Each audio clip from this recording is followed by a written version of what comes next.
बहनों और भाइयों, हम सब जानते हैं कि 9 अगस्त 1925 को इसी काकोरी में उस समय के महान क्रांतिकारियों पंडित राम प्रसाद बिस्मिल, ठाकुर रोशन सिंह, अस्फाउल्लाह खां,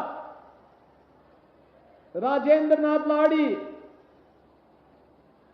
चंद्रशेखर आजाद और ऐसे तमाम क्रांतिकारियों ने उस दौरान एक रणनीति बना करके भारत के खजाने में डकैती डालने के उद्देश्य से ब्रिटिश हुकूमत के द्वारा भारत का पैसा जो ब्रिटेन ले जाया जा रहा था, इसी काकोरी में उस पैसे को रोक करके क्रांतिकारी गतिविधियों के लिए उस धनराशि का उपयोग हो सके और भारत की आजादी के लिए इस पैसे का सदुपयोग किया जा सके, इसके लिए काकोरी ट्रेन एक्शन की घटना को अंजाम दिया था। ब्रिटिश हुकूमत कांप गई थी। धनराशि तो थी 4,679 रुपया, लेकिन इन क्रांतिकारियों को गिरफ्तार करने, इन क्रांतिकारियों को सजा दिलाने के लिए ब्रिटिश हुकूमत ने उस समय धनराशि खर्च की थी 10 लाख रुपया। क्रांतिकारी पकड़े गए। पंडित राम प्रसाद बिस्मिल को गोरखपुर की जेल में बंद किया गया।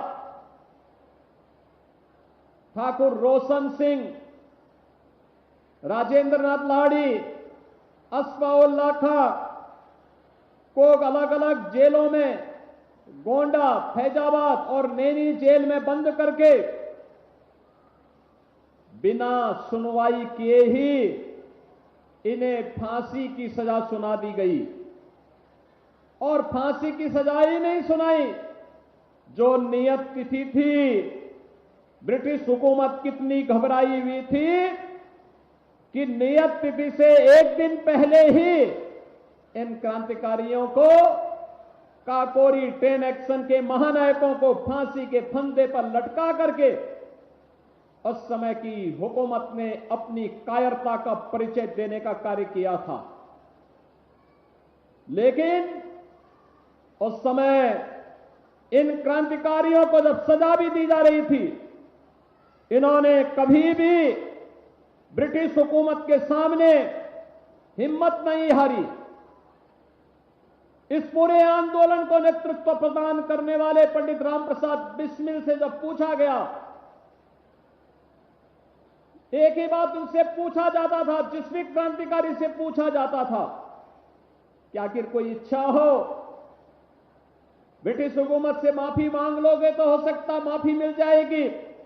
उन्होंने कहा नहीं, जीवन पुष्प चढ़ा चरणों पर, मांगे मातृभूमि से यह वर, तेरा वैभव अमर रहे मां, हम दिन चार रहे न रहे। इस संकल्प के साथ इन्होंने मातृभूमि के लिए फांसी के फंदे पर झूलना स्वीकार किया, लेकिन ब्रिटिश हुकूमत के सामने झुकना स्वीकार नहीं किया।